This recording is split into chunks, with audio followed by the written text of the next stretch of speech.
हमेशा। रिकू जी आदाब। रिकू जी लगते हैं बिल्कुल हीरो जैसे, लेकिन प्रोड्यूसर भी हैं और फिल्म इंडस्ट्री की एक बहुत नामवर हस्ती भी हैं। रिकू जी, आपका भी जाहिर है कि गजगामिनी से और हुसैन साहब से जो है कम से कम फिल्म इंडस्ट्री के ताल्लुक से बहुत रिश्ता रहा है। आपका एक्सपीरियंस कैसा था हुसैन साहब के साथ काम करने का? हुसैन जी से मुलाकात हुई 95 में फर्स्ट मेरी, और 5-6 महीने तो समझने में लगे हमको जी कि ये क्या कह रहे हैं और मैं क्या कह रहा हूँ। जी जी। और फिर मेरी फिल्म थी मोहब्बत, तो उन्होंने कि बहुत कम लोगों को मालूम है एक्टेड इन दैट फिल्म। और रियली हाँ, काम किया था उन्होंने एज ए पेंटर। वो पूरा एग्जीबिशन लगाया था, पूरा सीन था, पूरा सीक्वेंस था उसमें। किसी माधव जी को किडनैप कर लिया जाता है। तो अब आपको उम्मीद है कि सिलसिला जो है हुसैन साहब की फिल्मों का अब एक यके बाद दीगर चलता ही रहेगा? मीनाक्षी में बिजी हैं हुसैन जी, जी, बना रहे हैं पिक्चर। जी। इसके बाद फिर एक कॉमेडी फिल्म कुछ हम साथ में करने वाले हैं। चलता रहेगा सिलसिला। इसके बाद कॉमेडी, लेकिन जब मैं कॉमेडी बनाऊंगा तो हो सकता है वो ट्रेजेडी हो जाए। ऑडियंस के लिए नाम भी तो मोदी क्या रखा है? हाँ, नाम उसका है ये प्यार होते होते रह गया। प्यार होते होते रह गया। तशक्कुर आगे चल।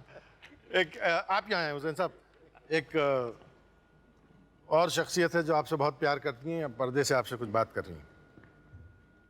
I live in a house where I'm surrounded by your paintings, your sketches, your watercolors. There's also a portrait of mine, which I don't particularly like. I look more like Indira Gandhi than like myself. And I admire you because you've lived it entirely on your own terms. So for that, Hussain Saab, I salute you. And here's looking forward to what? I know you're young, but I'm not. Another 50 years of friendship. Ciao.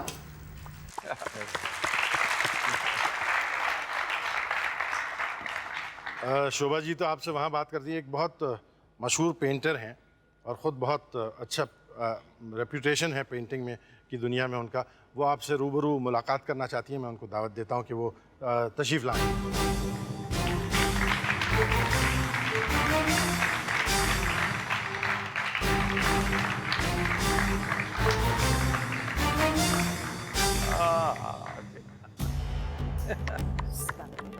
हाय।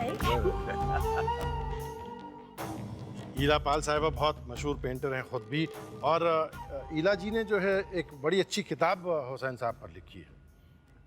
ईला जी, मैं आपसे बात करने ही वाला हूँ, लेकिन हुसैन साहब यहाँ से भी बहुत लोग और बाहर से भी बहुत लोग बड़े क्यूरियस हैं ये जानने के लिए 3 चीज़ें। एक तो ये कि आपकी पेंटिंग्स में और आपके अक्सर पोर्ट्रेट इसमें पेंटिंग्स में बहुत सारे घोड़ों का क्या दखल है।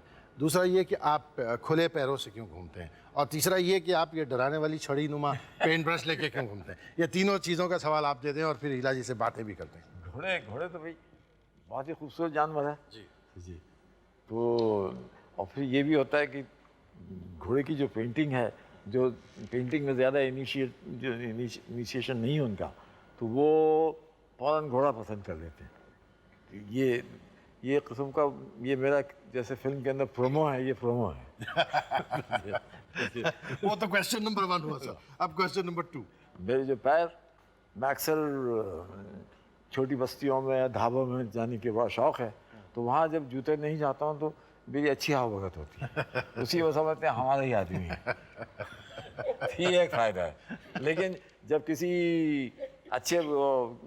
बड़े बिल्डिंग में किसी हाई सोसाइटी वहाँ जाता हूँ, तो वहाँ जो चौकीदार कहता है ये यहाँ से न जाइए, वो जो सर्वेंट्स के लिफ्ट से वहाँ से जाइए। तो वो एक किस्म जो ईगो, जो वो मेरे ईगो को तरह से ठेस लगती है, वो अच्छा है। जी। और सर वो पेंट ब्रश की एक्सप्लेनेशन बाकी रही। आज पेंट ब्रश की ये है कि ये अब जैसे पहले वक्तों में मुंशी जो हुआ करते थे, अब सब तो तो वो कलम अपना कान में रखते थे। अब ये ब्रश में कान में तो नहीं रख सकता। तो ये एक लेके फिरता हूँ। जी। तो इसको कहते हैं छड़ी, और ये गुलछड़ी भी है। जी। गुल भी खिलाती है। कई गुल ऐसे खिले होंगे जिनकी याददाश्त आपको भी है। मैं अस्पताल में मेरा बेटा हुआ था तो मैं वहाँ थी, तो मीना कुमारी उस समय अस्पताल में थी, तो मेरी उनसे मुलाकात हुई। तो मैंने कहा कि हुसैन साहब भी आपसे मिलना चाहते हैं। तो कहते हैं हाँ ज़रूर लाइए।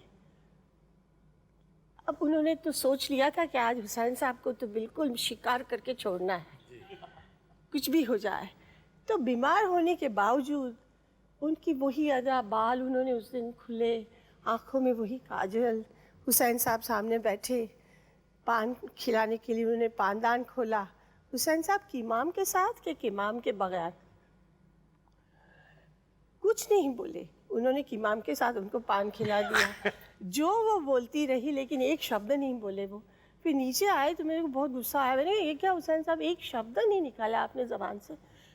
फिर जाके थूक के आए, कहते क्या करूं, कमबख्त ने इस निगाह से देखा कि मेरी तो ज़बान ही कट गई।